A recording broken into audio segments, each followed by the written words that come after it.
Good afternoon, everyone. My name is Sheila Marmon, and I am the founder and CEO of Mirror Digital, and I want to welcome you to the fourth episode of Mirror Moments. Today, we are celebrating Hispanic Heritage Month, Latinx Heritage Year, whatever you want to call it, but we want to recognize all of our Hispanic and Latinx friends out in the community and here on the panel today. Today, we're going to be discussing What Are You? A Hispanic Heritage Month conversation on self-identity and collective empowerment. And we have five amazing powerhouses from different spectrums, different areas, different spectrums to share their personal experiences and how they identify themselves and how they think about community and collective empowerment. So I'm going to let everyone introduce themselves because they can do it much more eloquently than I can. And thank you so much for being with us today, and we'll get rocking and rolling. So I'm just going to go across the top of my screen, and I've got Jay first.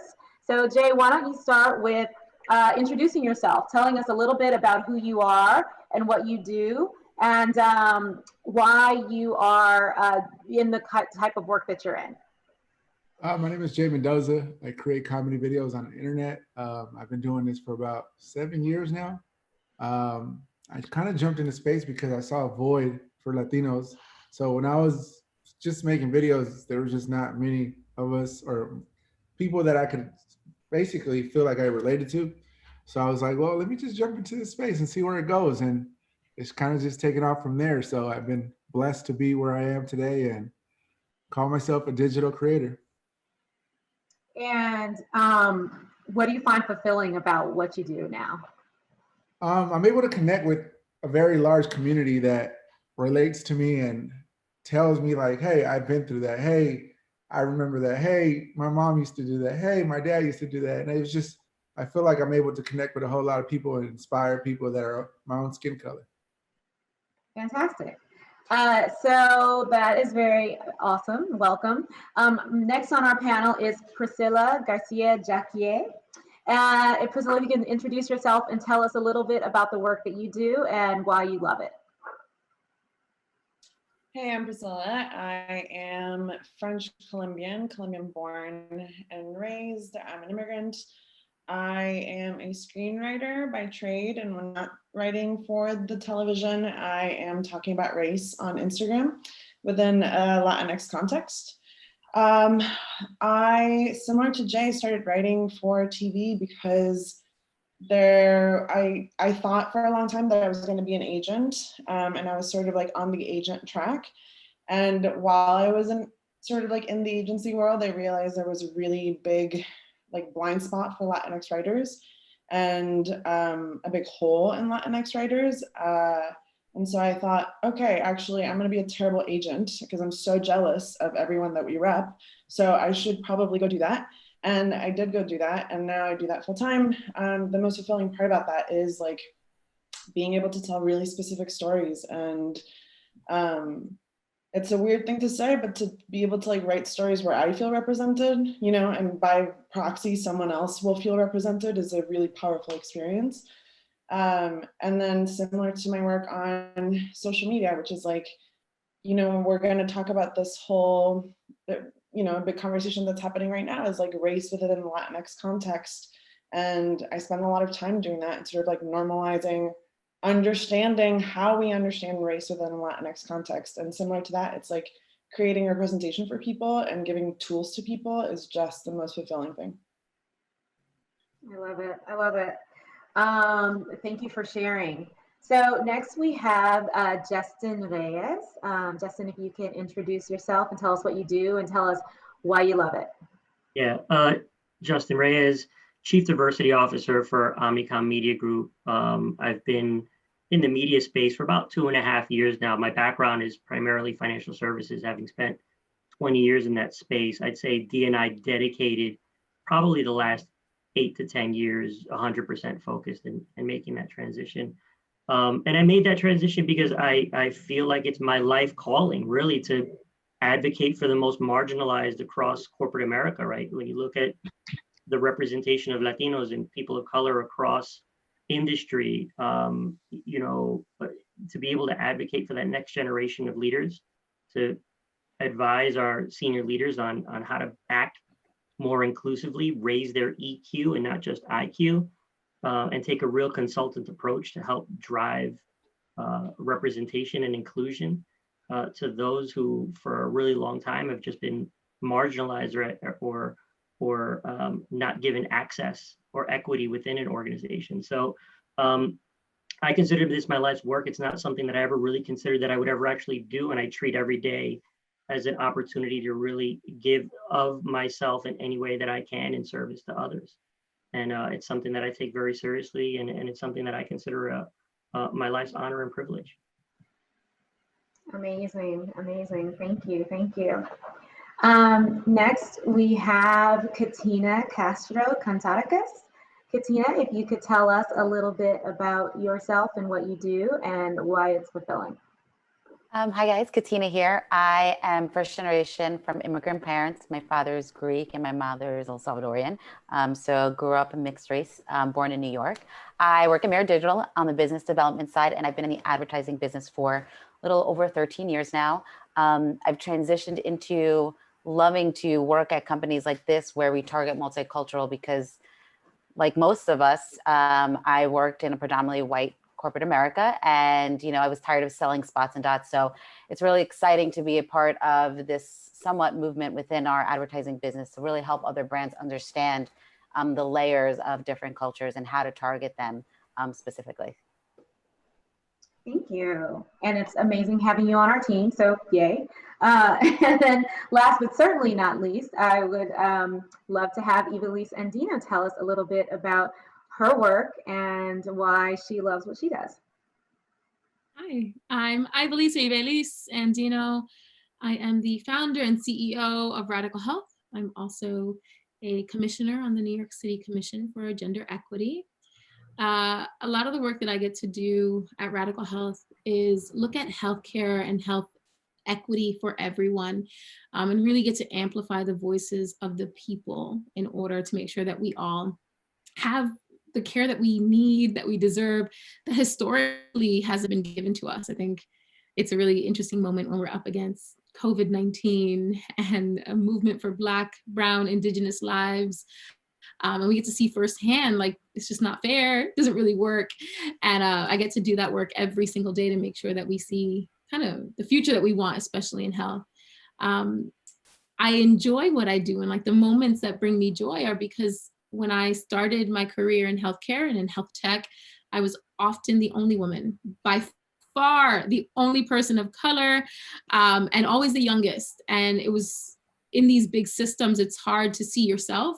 But I think it's even harder to see the communities that we represent.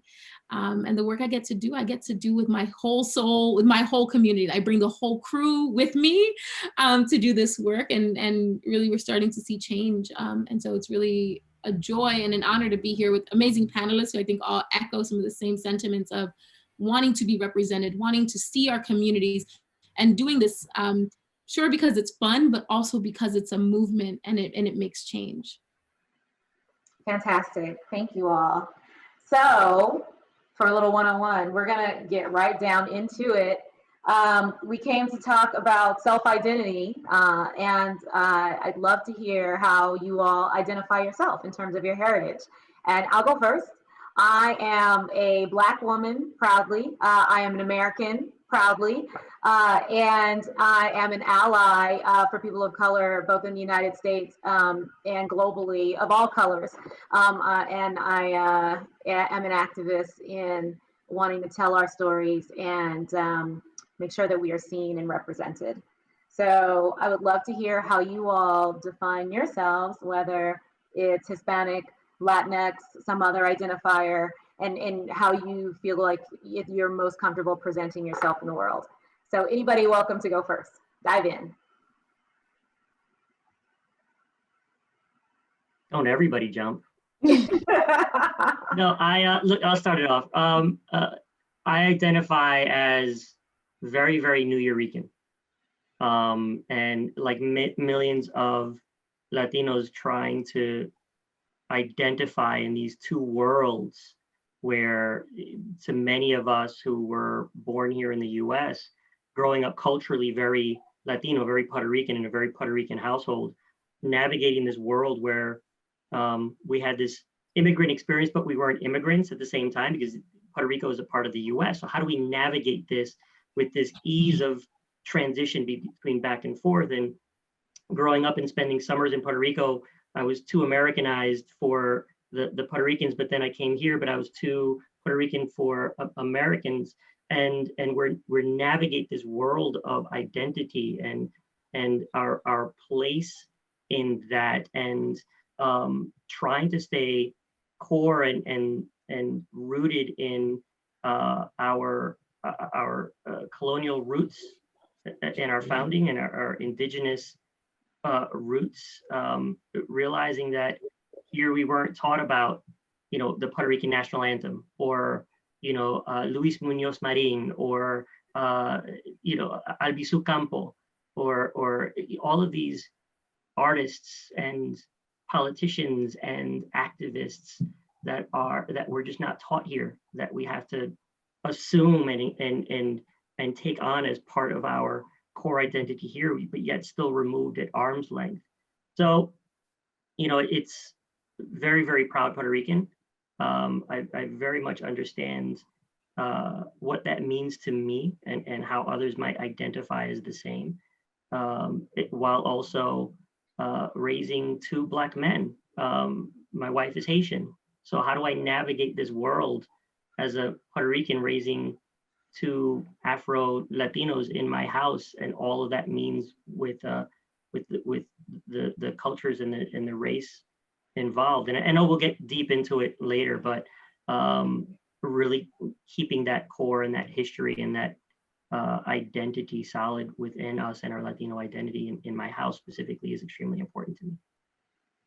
I love that. Thank you for sharing. Who's next? I'll jump in. I love the way this question's phrased, because I feel like growing up, the beginning of our topic of, so what are you? Because people couldn't tell what I was by the way I looked, or where are you from? And I'd always say Long Island, New York, just to, maneuver the conversation and make them, I guess, more to talk about it more. The follow-up question, when I would say I'm Greek and El Salvadorian, would be like, well, what do you identify with more?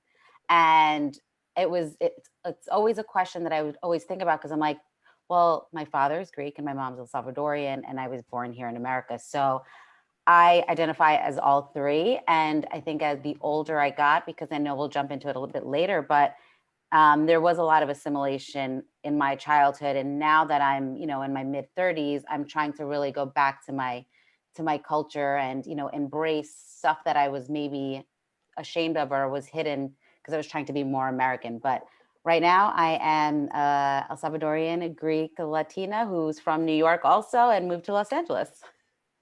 And we're glad to have you here. Who's next? Who wants to answer a question next? Wait, Jay, you're muted. I think Jay is answering, but you might be you're on mute. Oh, my bad. I'm here. So I tell people I'm half pupusa, which is Salvadorian, and I tell people I'm half taco because I'm half Mexican. But it's funny, like kind of what Justin was saying. It's like I feel like we live in this world where it's like I'm Latino, but then like I'm Americanized. Like people see me for my skin color, but like, I'm working with the NBA, I'm working with the NFL, which I love sports. And then, so I'm kind of like this whole diverse. I grew up in an African-American community. So it's like, I'm Latino. I get, hired by Hispanic agencies. So it's kind of like, I'm just a little bit of everything, I would say. But I mean, I'm proud of my culture. So I would say, consider myself Latino, first generation. So that's who I am. Fabulous. Go next. I love this question too. I think often get asked, what are you? And so I identify as Black Latina, Black Boricua, also from Puerto Rico, representing today. And, it's an interesting, both of my parents are from Puerto Rico. My dad is, Black presenting in terms of the color of his skin. My mom is way more brown, Taína. But like the stories before me, I think I was raised primarily by my mom's family, who also are a lot more fairer, to almost, you know, hate the color of my skin or my Black features or the Blackness within me. And it took a really long time for me to accept that. And, you know, there's an element, I think, in the Latino community of, you know, kind of denying or defying kind of the Blackness and colorism, right, being the term for that, where there's, you know, racism again about just the color of your skin, usually within the same groups of people. And so for me today, being able to lead with, right, I am a Black woman, I am a Black Latina, Black Puerto Rican woman is powerful. And also recognizing too that, like, you know, when we look at just the history of you know, Justin talked about colonialism, we look at colorism, racism, there's a lot, you know, and knowing that I also am, you know, benefiting and showing as a lighter skin, you know, Black Latina, but knowing that, like, the beautiful thing about our culture and the whole diaspora is that we show up in many hues in many ways. And so it's, yeah, this is such a great question, and one that I think we probably need to be talking about a lot more. So thank you. Definitely.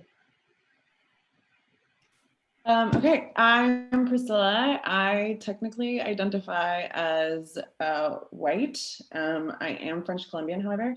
I spend all my time on Instagram talking about how Latinos can be white, and how this is like a huge misunderstanding that happens in the States and is actually really dangerous to Black and Indigenous communities.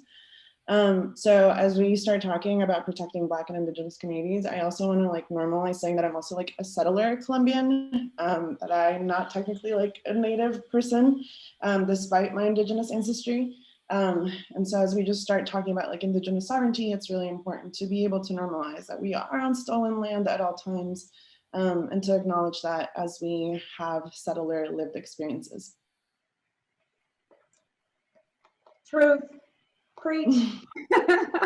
All right, so I want to talk now a little bit more, now that we know where everyone kind of is on the spectrum. And I think that one thing that I want to say to the folks watching at home is that, you know, all perspectives are valid. So whether you align with someone you hear on this panel or have your own perspective, you know, please share something in the chat if you feel moved.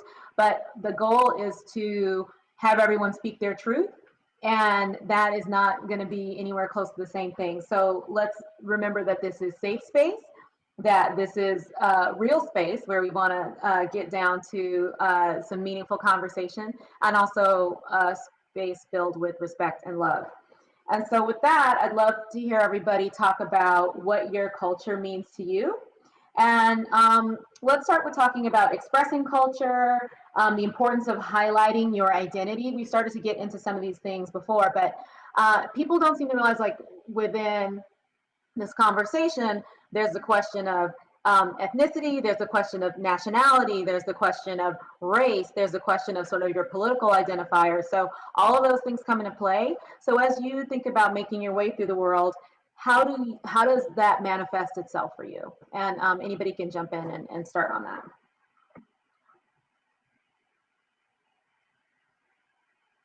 I spoke first last time. Y'all have to jump in.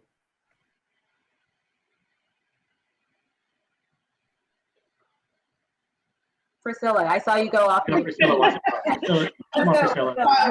Priscilla got truth bombs, y'all. I'm telling you right now. If you follow Priscilla on Instagram, not shy about this subject. Buckle up. Yes, please share. Priscilla. Yeah, hold on, everybody. It's a big question. Would you mind just repeating the top of this question? Yeah, so we're getting into the questions about Hispanic culture, Latinx culture, and what that means to you, but culture is such a broad and loaded term. So we want to break it down to how you think about ethnicity versus your nationality versus your race versus any other thing that you think is significant in terms of how you present or how you move through the world. So, you know, how do all those things manifest for you as an individually?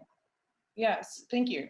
So I've never not been allowed, like everyone I would say on this panel, I've never had the privilege of not really deconstructing my identity at all times.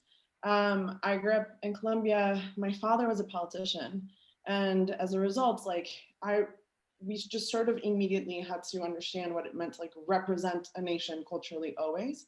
But I do have a French mom.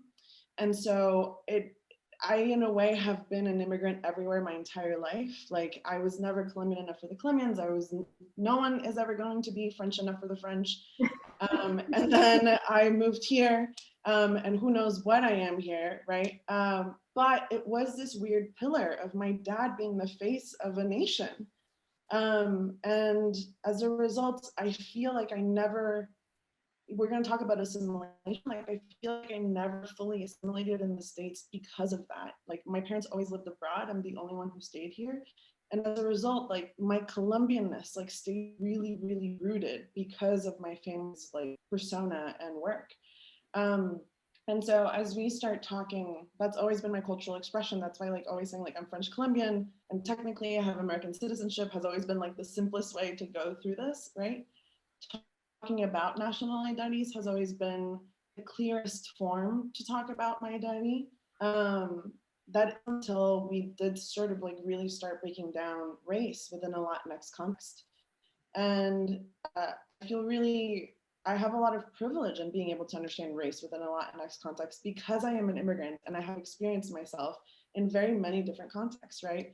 And so I'm obsessed with understanding how it is that I technically, and not just by virtue of having a French mom, like how technically I operate as a white person in Colombia, but moved to the States to become a person of color.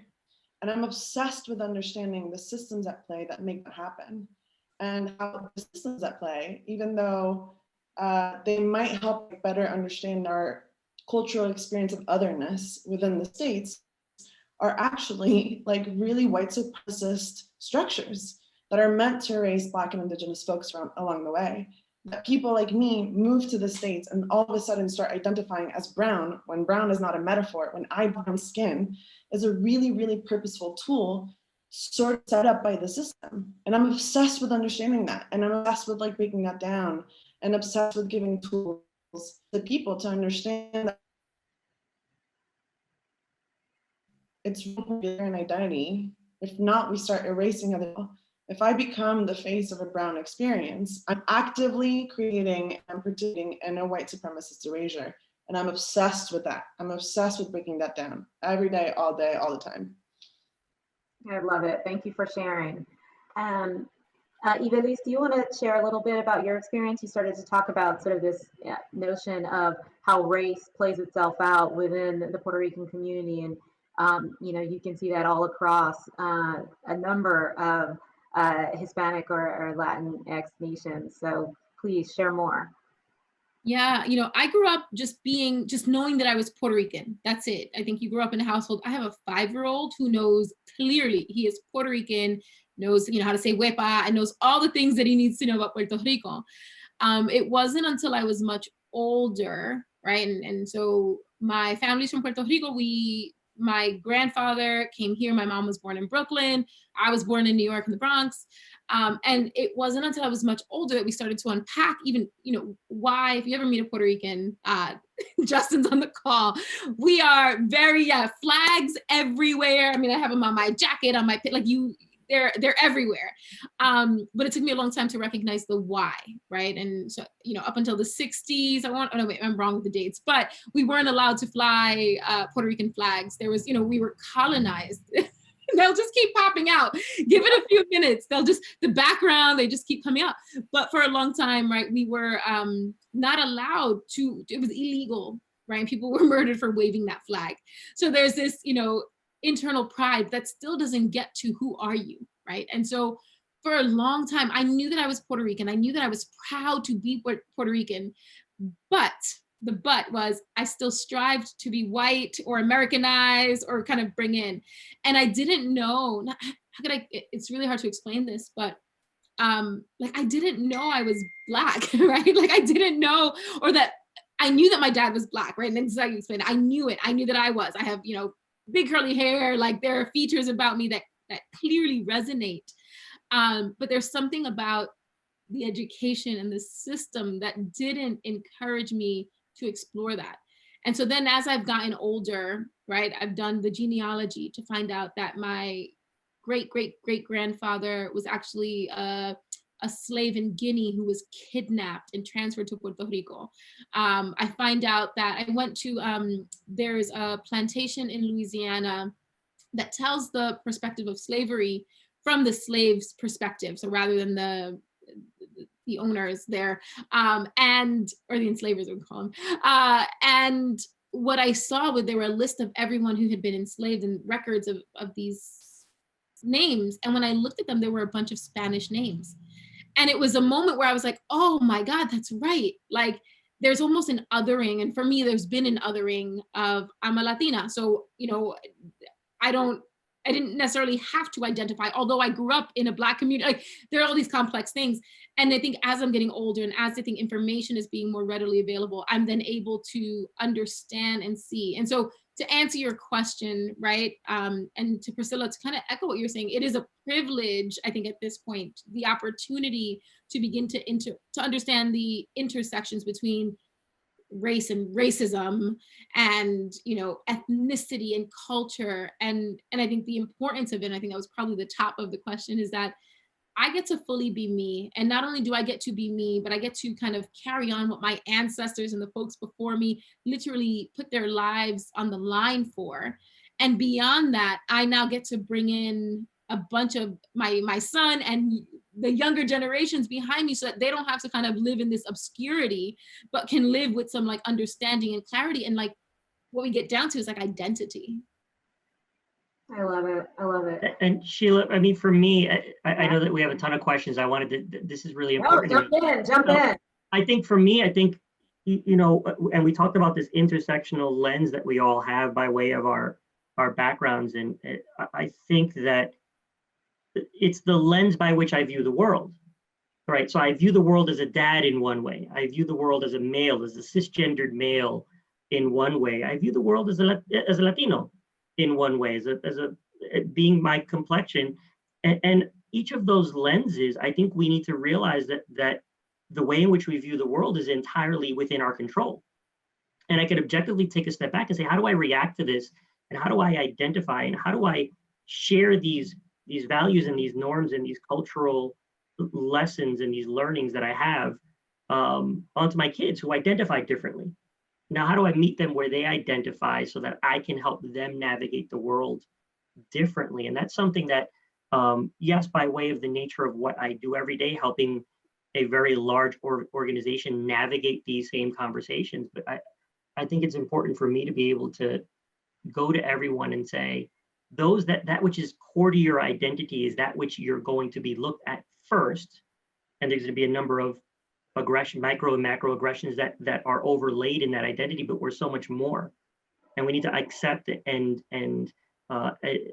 really come to learn more by way of awareness, which is then the gateway into appreciation. And when we get into appreciation, now I can have this conversation with you on identity through any lens by which I identify and view the world. And I think that's this huge opportunity for us to learn, but also share out in forums like these and others that we can bring others along this journey to say, this is how I've navigated the world, and these are the difficulties and the challenges as a result that I've had. And I want you to be an ally with me in that space as we are all working through this all together. And so, shout out to Priscilla for all of the, her Instagram, which is phenomenal, and her exploration of these conversations. I'm obsessed. Because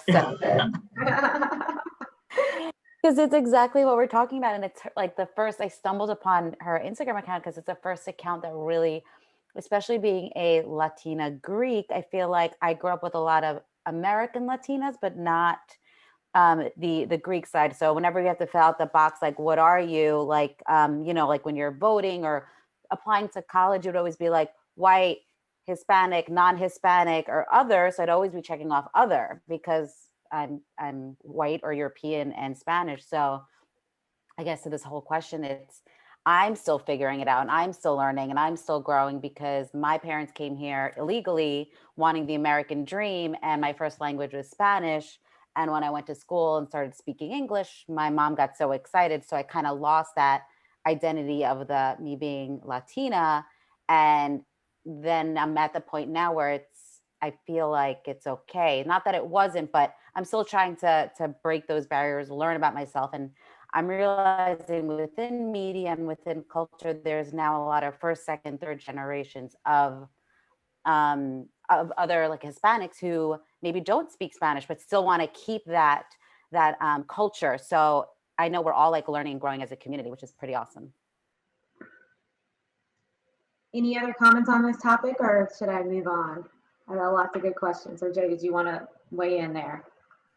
No, I think it's all interesting because it's like my mom, she was born in El Salvador, but she came to the US when she was 8. So like even now when I create videos, they're like, why is it more Mexican related than Salvadoran related when you have a Salvadoran culture? But it's like, I don't really know much about it. I know about it as I got older and I met other Salvadoran people. But me as myself, like I can't create content about something that I don't really know about it. So it's like, I'm not going to touch it. And then it's like, but we don't really do that. And then, we're kind of in a world where, if I create content and they see it in Mexico City or anywhere in Mexico, if they see it, they're like, oh, but we don't do that, which is like, okay, but it's a big, so where do I really stand? I mean, I just kind of just go with who I am and the way I grew up. So that's kind of what my videos are about, the way I grew up. Yeah, I love that. And I think that leads right into the next topic. Historically, there had been this notion that immigrants come to the United States and the goal is assimilation. And as quickly as possible, you want to shed your roots and shed your history so that you can become American. And historically, so that you could become white, because people who identify as white in the United States didn't necessarily think of themselves as white in their country of origin. So it's interesting that, Priscilla, that you said that you come here as someone who presents white and then considered brown in the United States. So just thinking about the politics of who comes here and becomes white and who comes here and becomes brown is something that is really interesting. So I would love to hear people think about how they think about assimilation now, if it's an antiquated notion, or what that looks like. And then also we have this word in media and marketing that we call acculturation. And that's how we think about groups of immigrants and how long they've been in the United States, and whether their practices and kind of culture and how you would think of them as a consumer are more in line with what we would think of as traditional American as sort of the construct, or if their country of origin and the culture there plays more of a role. So I would love anyone to weigh in on that. And actually, maybe I'll start with you, Justin, just because I know you're very familiar with these notions, being in media. How do you think about talking about acculturation, which I think is a terrible word, and assimilation within the Latino or the Hispanic community? Yeah, thank you for that. I think, before we get there, I think the conversation that I have around this first and foremost is getting at the root, right? And I think we have to get at the root of this assimilation concept out of this deep rooting in a trauma. To be honest, out of violence is where the deep root is in this notion to fit in or stand out, and this longing desire for people to find a community.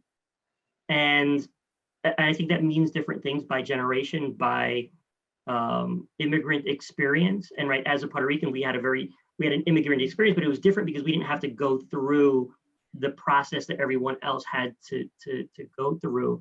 And because of, again, the privilege that we've had by way of our skin color, had an easier experience than others. I think when you're looking at the media landscape, I think, how do we have a conversation with the consumer that wants to be reflected in the way that they want to be reflected? How do we nuance our conversations and not paint with broad strokes? How do we understand how people consume information and meet them where they are, not where maybe we desire to put them? And so I think that you have this gigantic community that we often try to paint with broad strokes of and talk about, you know, how Latinos are 1.7 to $2 billion in buying power across the US without losing that rich nuance to say the Mexican experience in LA is very different from the New Yorican experience in New York. And we want to be seen in the way that we feel like we need to be reflected. And I think those conversations happen often at agencies like mine. I think they need to be. I think they need to come out of a place of authenticity and a desire to really reflect. I think that begins with having the representation at our organizations to best advise those decisions and to be at those decision-making tables in order to inform the practices and to really lead the consumer in a way that is authentic. But I think that we often throw or discuss assimilation without often recognizing the roots of that and this common pain and trauma that we've all experienced in either not being good enough or I've had people that have come to me that have wanted to go through language classes to eliminate an accent, you know, because they didn't want to be perceived as dumb. And the fact that we've normalized in Latino culture words like pelo malo, like negrito, and these are throwaways to us, but they're deeply rooted in like a self-hatred of really saying you're different or you don't fit this ideal that we might have across our cultures. And I think how do we recognize that and celebrate those and the Afro-Latino experience and the added stigma associated with that of just Latino identity in how we communicate and who we communicate to. So that's something that we often have. As a matter of fact, I just wrapped up a conversation with the team, 40 minutes ago on Latino identity and engaging the Latino market. So that's something that we're really honed in on and is really important to us. I'm going to jump right into that because I think Justin is absolutely right in saying that we have to get to the root of it. And I actually think that for the Latinx community, the root begins so much more, it's much more present than even before we reach the States.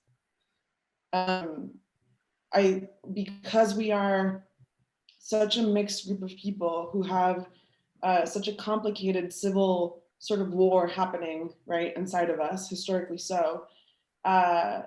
You said something earlier, Sheila, that like while we might not understand ourselves as white or any race really, unless you have a specific skin color experience, like Black Colombians know they're Black, right? But I, growing up in Colombia, didn't think of myself as a white person. And that's because, again, colorism is real and white skin dominates the narrative. So that I had the monopoly on what it means to be Colombian, right, means that my white skin was dominating that, and that was like the power in that structure. And that is true of all people that look like me, right, in Latin America. Like that's the point, and that's where it gets dangerous. So I think, but that assimilation like happens like just in generations and generations, right? Like and I'm so sorry to use this phrase because I know it's really painful for a lot of people, but so many of us grew up with a narrative of like mejorar la raza, right? Like to better the race.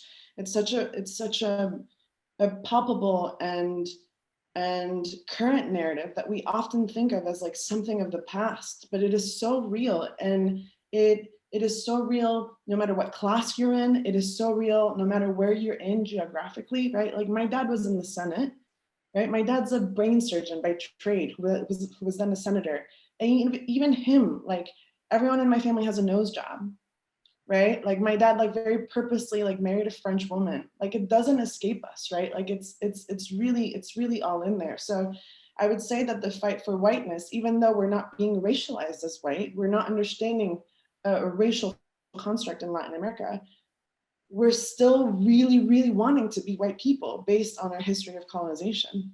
So once we get to the States, it's like tenfold trauma, right? It's like, especially, and it changes through generations, right? I would say that an older generation might have really wanted to assimilate. generations like mine, right? Like me, who I'm now like a millennial, who's a more recent immigrant, like we do get here and there's a fight actually to fight the erasure. We no longer want to fight, right? Like the assimilation to whiteness is something that we're actually trying to fight. And while it's really beautiful, it's also how now we're getting into like such dangerous territory, because people like me will start to identify as like Afro-Latinas, right? Like people who look like me, who have no skin color experience, will be like, oh yeah, I have like a great grandmother who was Black. So I'm going to start identifying as Afro-Latina as a way to like reclaim my ancestry. And you're like, you can't do that. You can't do that because you don't have that lived experience for 1 second. That is so dangerous, right? That is so, so dangerous. And yet we have to be really compassionate towards what trauma that wanting to reclaim a sort of ancestry comes from.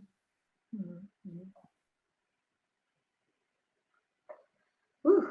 I have a lot I could say, but I want to hear from you all. Keep it coming. Other thoughts on this topic? Immigration, oh, I'm sorry, no, assimilation, acculturation, any other thoughts? Otherwise, we will move on to immigration. Okay, so what a lot of folks don't know is that the majority of people in the United States who identify as Hispanic or Latinx were born here. And there is still this notion that, you know, the first thing you hear when someone wants to be racist or xenophobic against Hispanic and Latinx communities, you know, go back somewhere. And you're like, well, I am home. I was here. We were actually here first. So I would love to hear how you guys think about your experience as immigrants or not, and how your family has navigated that experience of immigration or not having immigrated. I know the experience being Puerto Rican is different, so maybe we'll have Jay start us off here, just talking a little bit about how the experience of immigration or not immigrating had an impact in your household and how you think about your identity. I would say it had a great impact on me for the reason that, like, you know, my parents immigrated here. I was born here, and I was blessed to have an opportunity to be born here and be educated more, because my parents didn't make it past like elementary school. So to be able to, for them to, you know, come to this country, give me an opportunity and see where I've been able to get to now, it's, you know, it's a blessing. But they also taught me, you know, work ethic, which my parents, my dad was, you know, a gardener. My mom was a housekeeper. Like I saw, and I went to work with them every weekend. I never had summers, because my summers were, I got to go help my dad in this 95-degree weather. And I got to, so, but my parents, you know, they educated us, and I was blessed to, you know, forced to speak Spanish in my household. And I'm happy and proud to be who I am. But I come from immigrant parents. Anyone else want to talk about immigration?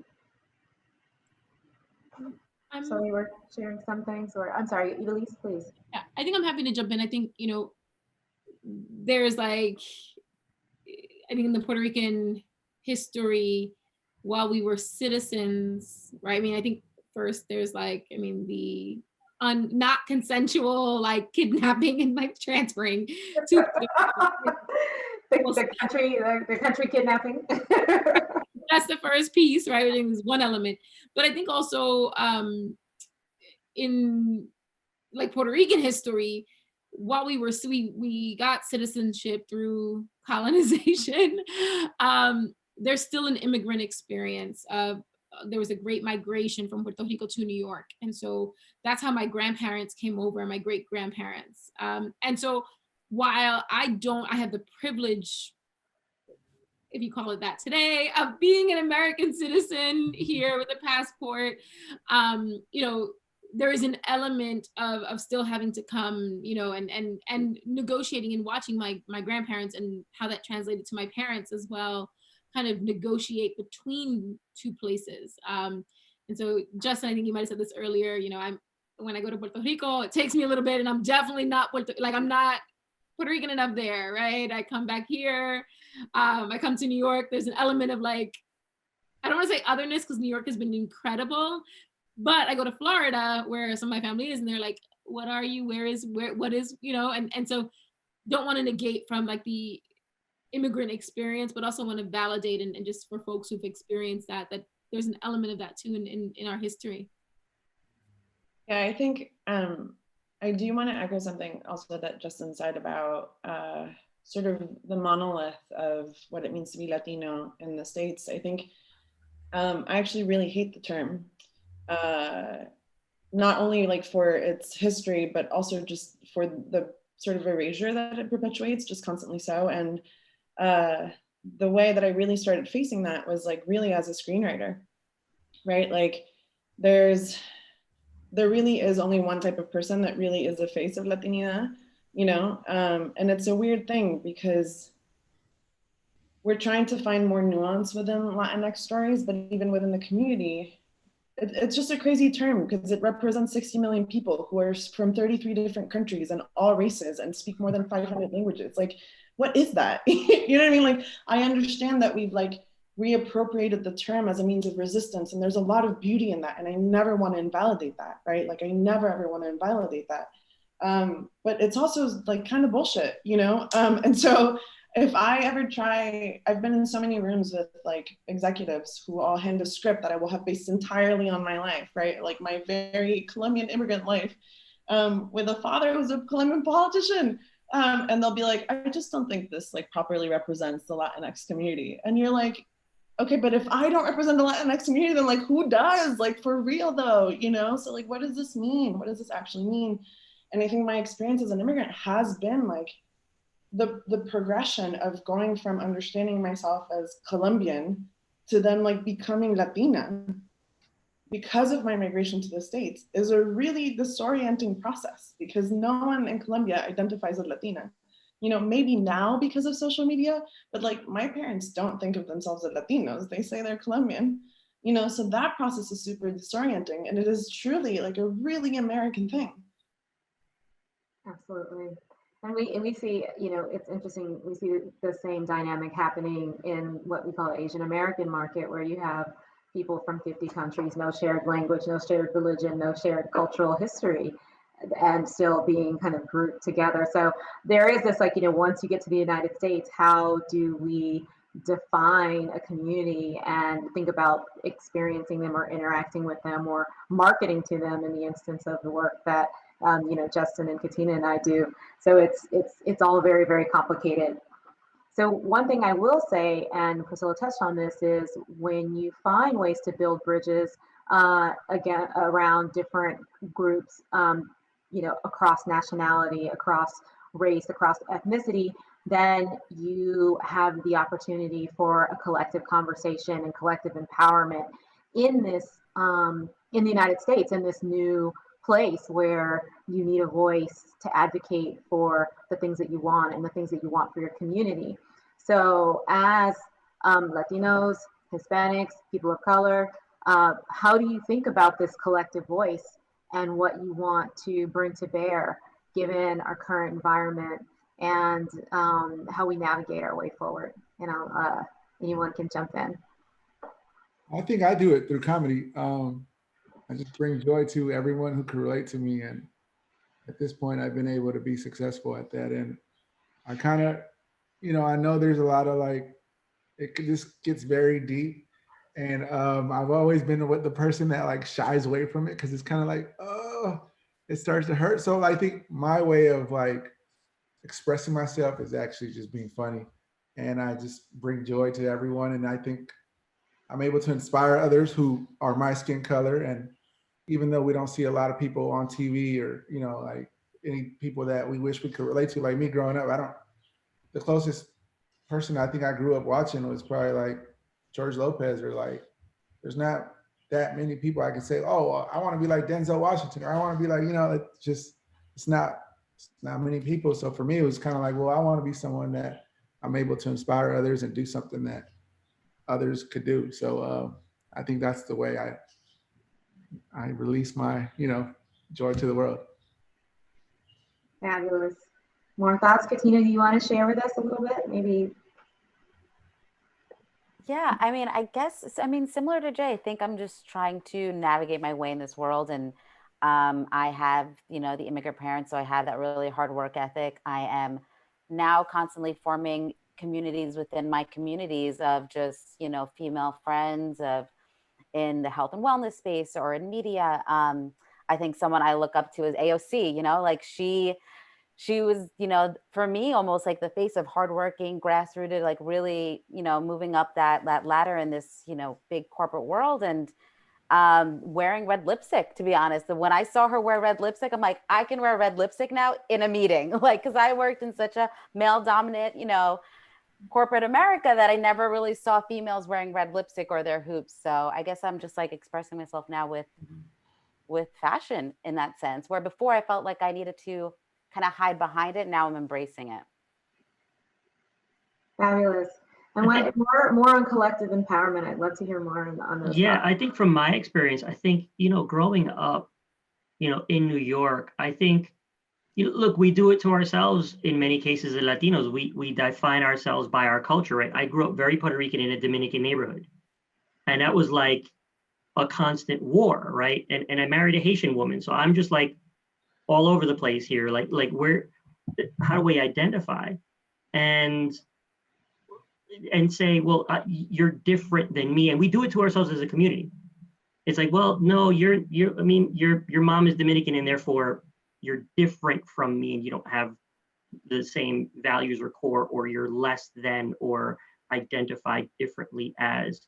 And we've created so many social constructs to divide in and amongst ourselves, which is so discouraging. But I think that of late, the conversation that we're having is forming that tribe and creating for yourselves these perspectives, and then creating room for them at your table, and out of a mutual respect and admiration for their own cultures. Look, you probably start a fight right now on this call with who makes the best arroz con pollo, or the best empanadas, or you name it, like, or the best chicken, right? Like that's a real thing. But I think that conversation over time is transformed into appreciation and a healthy respect, and realizing that we together have this collective ability and empowerment to drive meaningful change for all of us.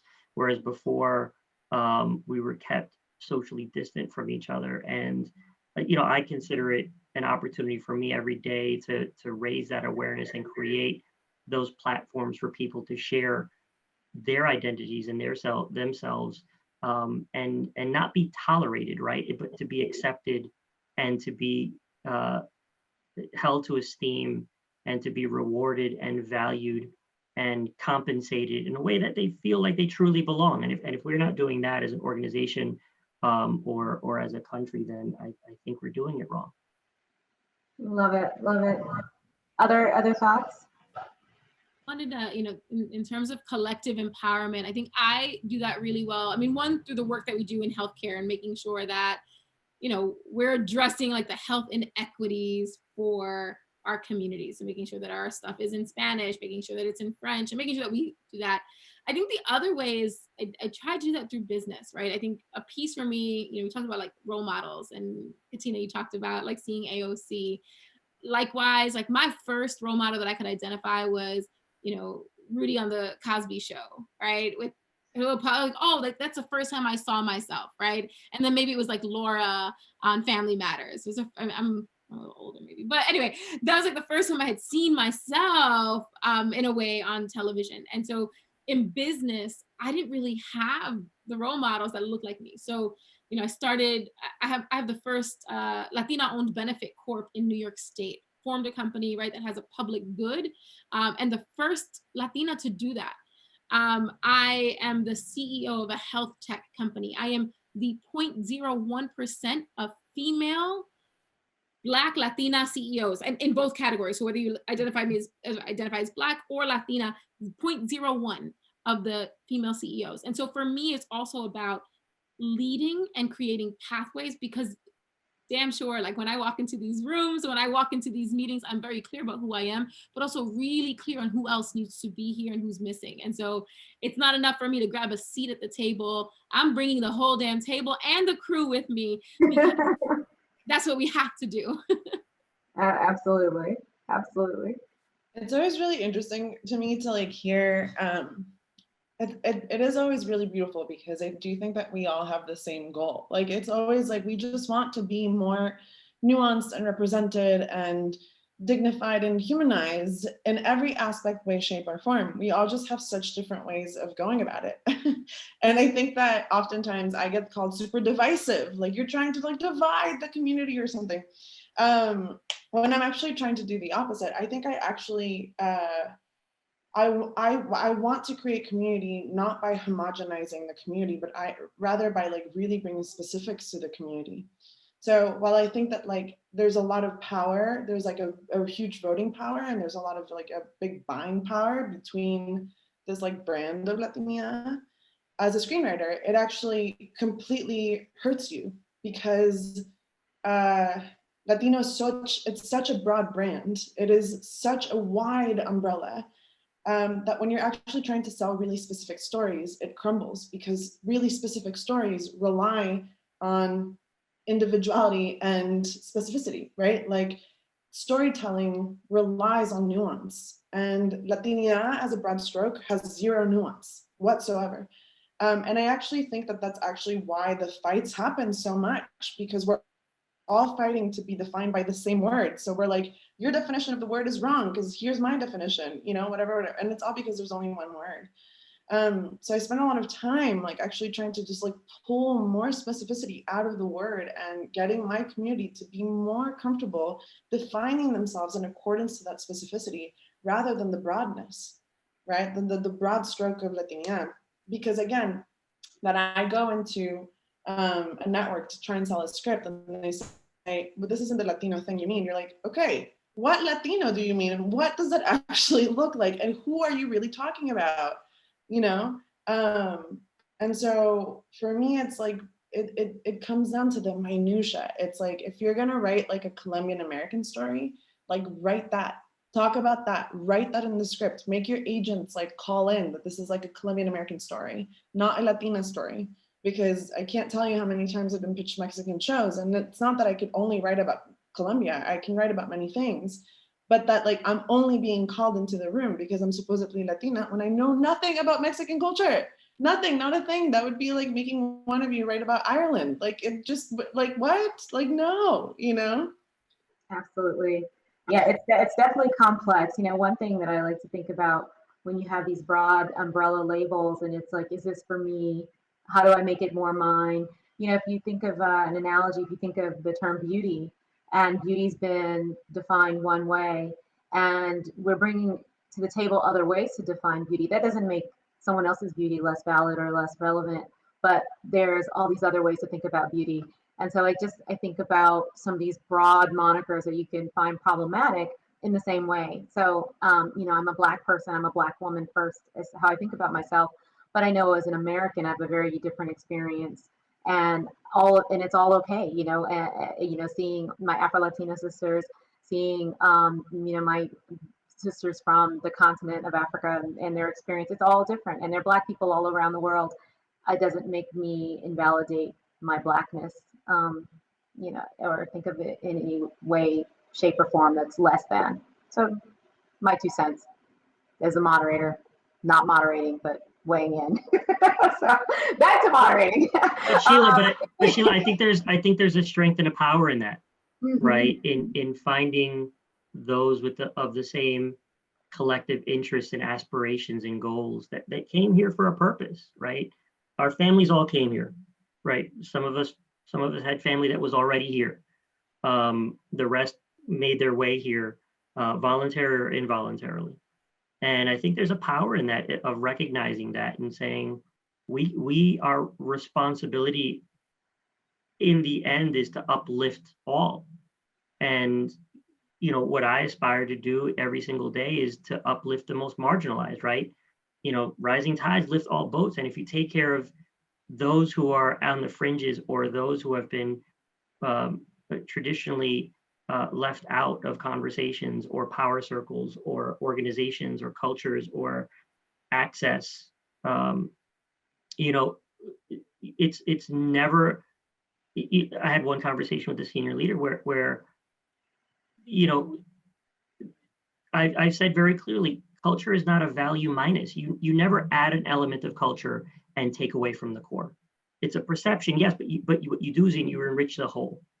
And so much of my time is spent demystifying that notion of like there's this one pie where we're all kind of having to eat from it, and saying, no, you're just adding to it, and you continue to add, making us better on the collective, than to see life and culture as the haves and the have-nots. And Priscilla made a really good point. Our chief diversity officer, Tiffany R. Warren, which many of you, I know Sheila, you're familiar with. She said something one time that was really profound in a meeting. I'm just like, that she spends so much of her time trying to get others to treat us like human beings. And I was amazed as to the simplicity, but the power of that where we could begin there in our shared humanity and then branch out to treat each other with dignity and respect. I think we'll have all become better as a result. I love that.